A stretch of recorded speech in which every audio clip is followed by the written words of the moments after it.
Hola, ¿cómo estás? It is just me today. It is just the driver. The doctor is busy with whatever. I think he went to the Hershey Park today. Um, so hopefully he had fun. This will be quick, and I don't have anyone to talk to, so I'll probably just knock it out. Uh, UFC 269, Poirier versus Oliveira was last night. Great night of fights for sure. Um, Prior to the pay-per-view card, um, my gym, my jiu-jitsu gym, not mine like I own it, but the one I train at, hosted like a Christmas get-together party thing at a local bar restaurant kind of thing, and so that was fun. Just to get together with all the guys and gals from the gym, so that was kind of fun. Missing prelims because of that. Caught the early prelims. I caught um, Jillian Robertson, who friend of the show, has been interviewed on here before. She's great. First round submission, rear naked choke. I caught that before I left for the party. What was weird is that she was. I didn't even really notice it at the time, but now I see like slow motion videos and people talking online about it. That Jillian got her eyes poked by her opponent while she was in the choke. Uh, Obviously, super dirty move. Ref didn't notice it. I didn't notice it watching it. I guess I was so focused on her getting it as a fan of hers. So that was nice. And Ryan Hall did well. No submissions. A lot of submission attempts. A lot of good scrambles and stuff. Um, Obviously, grapplers really into are really into Ryan Hall. So that was fun. Um, Pull up the rest of the card. Watched the fight at some friends from the gym, um, Greg and Mandy. They had me and my wife over for the fights. So that was fun. And then Eric, another guy from the gym, came and ordered the largest pizza I think I've ever seen in my life. He was talking about how big it was when he ordered it, and we thought he was kind of full of shit. It's like it's going to be a large pizza, like big pizza, whatever. It was so big. The slices were insane. Like each slice was like a personal size pizza. It was comically big. It was very funny. Um, we were taking pictures of it. It was so hilarious. Like the box wouldn't, pizza box had to go sideways, like through Greg and Mandy's doorway. Basically, it's pretty hilarious. Um, so it was a good time. Like I said, my wife came, and then another guy from the gym was there, and then Greg and Mandy. Eric was there. Eric ordered the big pizza. A lot of fun. Usually I would just watch fights at home, but it's fun to watch with some friends. Um, but so I missed most of the prelims. I've since watched. I watched. I'm pull up the card. I watched Cruz versus Pedro Munoz. I watched it this morning. Um, yeah, I watched that this morning. That was fun. I heard Dana say that was I think that one fight of the night. So I really wanted to watch that anyways. Um, that was really good. Dominic Cruz got dropped and looked like he was on his way out in round one. A little scary. He got time to recover and then did very well.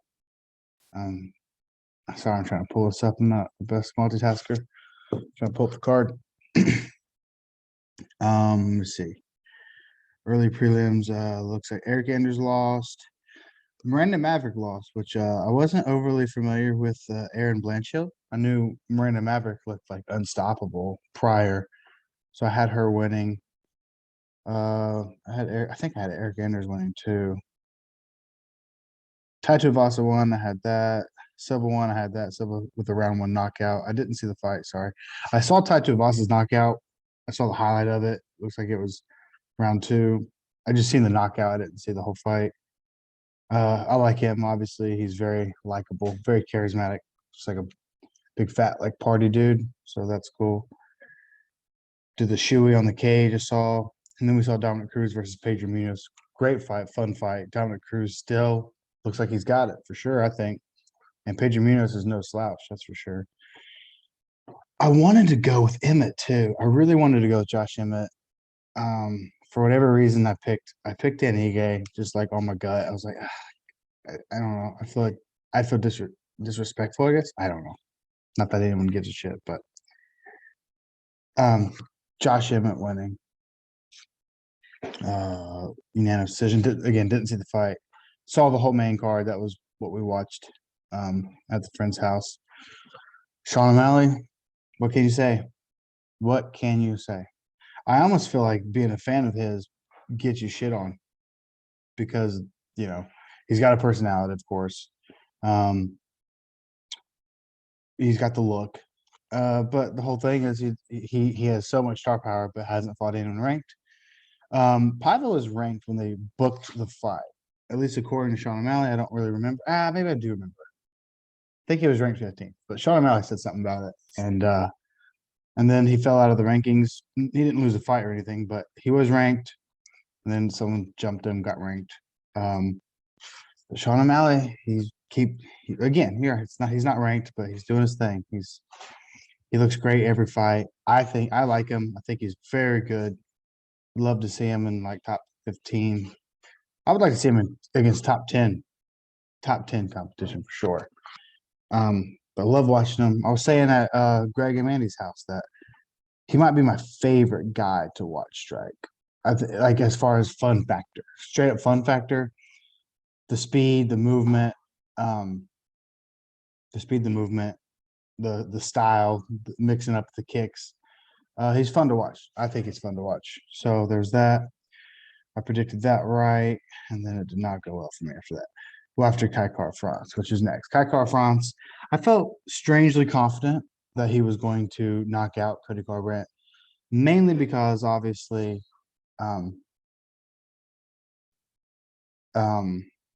Cody's first cut to 125, always a strange, you never know what that's going to be like. And Cody his chin has been tested as of, very, very recently. Chin held up against Rob Font. Rob Font, owned every second of that night, but chin held up. That was of course, bantamweight. Kai France just put it to him. I think Kai France is a stud anyways, regardless. I'd pick him to win most fights in the 125 division, but yeah, I felt weirdly confident. Not like I'd be super surprised if Cody won, but felt confident. And then, round one knockout, Cody, again, the chin has been suspect in general, but the 125 cut certainly didn't help. So that's a shame because I am a fan of Cody's. I think he's fun for the sport. This one I got wrong. It was a good fight, close fight, split decision. I think they got the decision right. Jeff Neal versus Ponzinibbio. I guess I didn't read the follow-up, thanks to Greg. Greg corrected me. I heard something about Jeff Neal having a DUI like last weekend, and I was like, "Oh, that's sketchy." And then, of course, Ponzinibbio, I'm not going to search his name and stuff, but when he came into the UFC, he was on a tear. I don't remember what 2016, 17. Could be wrong again. If I'm wrong, I'm wrong. I'm not looking it up, but he was on a tear. It was on a tear, and then whatever happened, he fell out for a little bit, and then he's back. I don't remember what it was, if it was injury or what, but so I was like, and then Jeff Neal I know was good, but I was like, still think. And then with the DUI thing, I didn't look into it. According to my friend Greg, he said there was some sort of misunderstanding and he wasn't drunk. I don't know the details, but that did play a factor. Probably not a whole bunch of a factor. I probably would have picked Ponzinibbio anyways. But Jeff Neal, both Neals always surprise me, which is something that I always say. I know one's first name and one's last name, but Jeff Neal and Neil Magny both always. I feel like their fights are hard to predict. They when you think they're going to get beat, they show up, that kind of thing. But congrats, Jeff Neal. Good fight, close fight, split decision. I think they got it right though, for sure. And I am a fan of Jeff Neal. I wasn't hating by picking Ponzinibbio to win. But I felt confident in the Ponzinibbio pick, but it is what it is. And then they went all downhill from there. I actually just made a meme and just posted it about people predicting these dominant champions to lose their fights when they're 1,000 to 1 odds or whatever they are. It's silly. 99 out of 100 times it's silly to be like, that upset. I think that upset's going to happen tonight, bro. It's usually silly. It's not an intelligent. It's not an intelligent bet. The reason they're huge favorites, and like most sane fans of the sport, I did not see this happening in a million years. One of the biggest upsets I've ever seen, for sure. I think, well, GSP and Silva, GSP and Matt Serra probably still is the biggest upset in UFC history. And then, of course, you got Holly Holm, Ronda Rousey's up there. I think Bisping and Rockhold is up there. Not quite that high, but it's up there. But if I had to rank them, man, I'd say this is way up there. This is probably second. This is probably right behind GSP and Matt Serra knocking GSP out. It's probably right under it. A second biggest upset, probably in the sport. Maybe Ronda Rousey and Holly Holm. Holly Holm with the knockout, but it's way up there. I did not see it coming in a million years. I think most people were just full of shit if they say they did see it coming. Personally, of course, it's always fun to make a wild prediction and whatever. If you get it right, you're like, "I told you so," which is kind of the idea behind the meme I just made. If you have not seen it yet, just came. I just posted it before I started this solo podcast. But yeah, huge congrats to Juliana Pena. What else can you say? Insane. Nunes looked tired. She looked when she was in that slugfest. I felt that wasn't wise. It seemed obvious to me that she was the one getting hurt the most, and I thought maybe she should clinch. Maybe she should shoot a takedown just to stop getting hit with these bombs. And then it just didn't work out. Juliana Pena gets her on the ground, chokes her out. She looked tired. She looked like the shots were hurting her. All the above. Nothing but surprise and respect and congratulations to Juliana Pena. If Nunes still wants to fight, which if she retired, I mean, who could blame her? But immediate rematch for sure. She's been the queen forever, so that's fair. And then the fight, I love both these guys. I did think Dustin was going to win. I thought Dustin was going to win late. Of course, we're talking about Dustin Poirier and Charles Oliveira. Old Charlie Olives. What can you say about Oliveira? He continued to surprise everybody, including me. And it's not like I underestimated him. It's not like I'm over here like Dustin's going to whip him for sure. I feel very confident. Nothing like that. I was like, man, I don't know. But I think Dustin. But I'm not surprised. I'm not surprised. Of course, these odds are always close. These are the best guys in the world. And of course, with the strangle, fits the man in the sport with literally the most submissions in promotion history, UFC history. Just go ahead and make that much harder to beat. Adding on another submission, rear naked strangle, as John Danaher would say. Rear naked choke, Charlie Oliveira, round 3, I think. Can't believe I gotta check this. Pretty sure it's 3. Yes, round 3. Yeah, because I thought Dustin won round 1. Round 1 was insane. It was so much fun to watch. Slugfest, awesome to watch. Round 2, maybe a 10-8 for Oliveira. Dustin had him in the guard, basically had the body triangle locked the whole time. Was taking damage, big damage. It was almost like that the whole round, I feel like. So Oliveira won the round for sure, but I'm saying maybe even 10-8. It was 1-1. Oliveira might have been up on the scorecards if that was a 10-8, but it was looking like, okay, Dustin's got to avoid getting on the ground. And it wasn't even a takedown. It was whatever happened. I think Oliveira shot and then Dustin slid out the back door. Oliveira hit the ground, and then Dustin jumped on him. He was in a weird, almost a triangle for a minute. Uh, Oliveira switched it to an omoplata. Dustin rolled out of it. That's how he ended up on bottom. Took the L for the round. He mentioned it earlier. He was like, I don't want to rush getting back to my feet in desperation to win every round and do something silly, like ironically, give up my back and give up my neck, which ended up happening anyways the next round. But he was like, I'm losing this round. I'll just hang out here. It's 5 rounds. There's got plenty of time, which not really a bad strategy. And then Oliveira was like, okay, let's get rid of him in round 3 with a standing rear naked strangle. Hard to not be a big fan of both these dudes. They both have had a super long journey.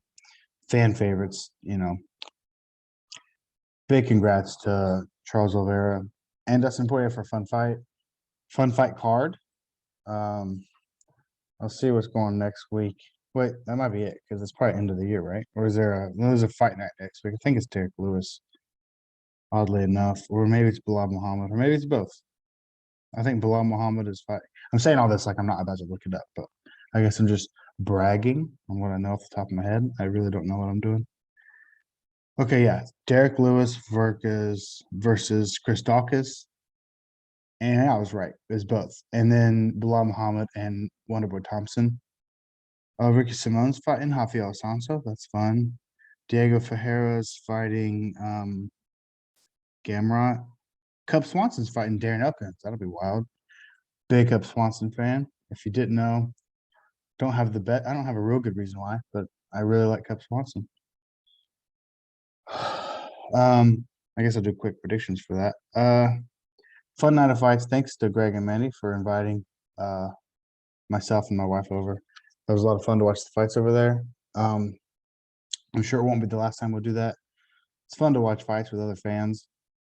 Fans you're friends with, of course, naturally, more fun. But so yeah, UFC 269, awesome night. Huge congrats to all the winners, and I think Dustin Poirier will be back. I think Oliveira is going to get Gaethje next. It makes sense. And then I think the winner of Dariush and Islam Makhachev will be next. So whoever wins between Oliveira and Gaethje, I was going to say Gaethje, but it's just like the Usman thing. For some reason, I find a reason to predict Usman's opponents against him. I'm like, oh, it's going to be Colby this time. Oh, it's going to be Gilbert Burns this time. Oh, Masvidal might catch him. That's crazy. It makes no sense. I'm done doing that. Usman all the way. Did I say Masvidal instead of Usman? I don't know. This is what's weird about being by yourself. I feel like I might have said the wrong name, but Usman, I always pick against him for some reason. I find some crazy reason, like almost as bad as people picking against Amanda Nunes. Almost as bad. So I guess I'm half guilty. I'm a little guilty. But yeah, I thought Gilbert Burns was gonna win. I thought Colby was gonna win both times. I feel like with a full camp, I was like, Masvidal might catch him. He might catch him. So I'm done doing that. I think I'm done doing that against Oliveira. I shouldn't say I'm done because I did pick him against Chandler, but yeah, I think just for the sake of not disrespecting him, I think I'll probably pick Oliveira over Gaethje, and then assuming that's next, of course, and then I think the winner Islam and Beneil Dariush will be next after that for the title shot. I think Islam's going to win. Of course, when you say that against someone who doesn't, they have to remind you how skilled Beneil Dariush is and how good of a grappler he is. I am aware. You could say I'm drinking the Kool-Aid, I'm on the hype train. You can say whatever you want. I wouldn't even disagree with you. It's kind of like the O'Malley thing. I'm just kind of on it. I think Islam is probably the next champ, and I think he could be champ for a while, but that is a little disrespectful to Oliveira. Let's see Islam if he gets through Dariush first. We'll see. Then we'll talk about that. assuming Oliveira is still the champion. Who knows with the Gaethje thing? But exciting times in the lightweight division. Let's do some quick. Let's see. So Derek Lewis versus Chris Daukaus. I'm going to take Daukaus. I'll do it. Why not? But of course, Derek Lewis is going to knock him out in round one because every single time I predict Derek Lewis to win, he loses, and every single time I predict Lewis to lose, he wins. I thought Curtis Blades was going to just raw dog him, wrestle fuck him to death. Of course, he knocks him out instantly. I thought he was going to beat Cyril Gane just because it's like every fight on paper Derek Lewis should lose, he was going to win. So I was like, okay, I'll pick Lewis, and then we know what happened. So who knows? I'm just going to pick Daukaus to win. I think Daukaus, another Philly guy, tough heavyweight. So who knows? Derek Lewis probably win just because I picked Daukaus to win. Wonder Boy versus Bilal Muhammad. I'm Wonder Boy. Wonder Boy's going to get it back. Gilbert Burns took him down and exposed him there a little bit. Well, a lot, I guess, but that is Gilbert Burns, who is a stud with a capital S. I like Bilal Muhammad. I think he's tough. I think Wonder Boy gets it back. I think Wonder Boy wins a unanimous decision. I don't think he finishes him. Probably every round, 30-27. Amanda Lemos versus Angela Hill. Angela Hill's tough. Her record doesn't show how tough she is. I think Angela Hill wins that. Ricky Simone versus Rafael Alonso. Gotta take Simone. Washington fella. Diego Ferreira versus Gamrot. I'm not overly familiar with the Gamrot guy. Again, I'm not looking anything up. Maybe if I pull up his record, I'd remember something. But I'll take Ferreira. And then Cub Swanson versus Darren Elkins. I'm honestly surprised Cub Swanson is the favorite here. I would not be surprised if Darren Elkins wins. He's tough and he's like carnage, man. He's chaos. But I'll take Cub just purely by being a fanboy picking Cub. What's interesting on the prelims? Anything? No. So Sahara Eubanks is fighting. She's tough. I used to have a joke that it was just Kevin Lee in a wig. Maybe that's a messed up joke, but she looks kind of like a dude, and they got similar build. So hopefully you're not too offended. Yeah, I think that's it. Let's see if there's anything else worth mentioning before I end this. Let's see. Anything worth mentioning? Gabby Garcia, for the jiu-jitsu fans out there, Gabby Garcia competed at Gi Worlds this weekend. And then, if you're into the Gi thing, in general, the Gi puts me to sleep. As far as watching, it's not so bad doing it. Of course, you know me. I much prefer no-gi grappling for doing it and for watching it. I don't mind actually training in the gi. It's okay. It's not bad at all, really. But watching it, ooh, not my jam. And then love it or hate it. Of course, they could have taken the picture. I think Gordon posted a picture. Someone posted a picture about the crowd there, and there was no one there. I don't know the details, and maybe it was a COVID thing. Maybe I don't know. I doubt it. It's just not as popular spectating wise. Sorry for the gi lovers, just not. Point is, she didn't look good. I didn't think so. She didn't look good. Her last few fights, even her no gi matches in at Who's Number One, even the one she won, I'm like, ugh, she's like 100 pounds bigger than these chicks, and she can't submit anybody as of late, right? And I haven't been in the jiu-jitsu world long enough to like remember the Gabby Garcia of old, so I apologize for that. But she just looks like she's bigger than everyone, and nowadays, maybe of course she's old. I know she's older, but she lost the match in the absolute division by seemingly a much smaller person, and then I guess she left her belt on the mat, and she was like, "I'm retired." I don't know if that's retiring from the gi or retiring from jiu-jitsu. I don't know, but regardless, she's a legend. So I guess congrats to her. I don't know. Hopefully, she still does the Craig Jones match. Craig Jones is pretty hilarious. He actually he he posted and said, "Don't cry now, Gabby. I still got one more loss for you," which is hilarious. It's heartless, which makes it more hilarious if you're a psycho like me who barely has any feelings for anything. I thought it was funny. Um, I can see why I haven't read the comments, but I'm sure a lot of people are. Well, Craig Jones's followers are crazy, so who knows? But I'm sure a lot of people think that was disrespectful, but I thought it was pretty hilarious personally. Anything else? Anything else? I don't think so. I don't think so. So I'll wrap it up. So Alex, hopefully you're back next week and we'll call that good. So you can just heads up. I don't know how to edit videos. So this is you're getting a start to finish product. So hopefully everyone enjoyed the fights. Hopefully the fights are good next week. And I will see you next week. Hopefully Alex will be with me. And I will see you then. Bye.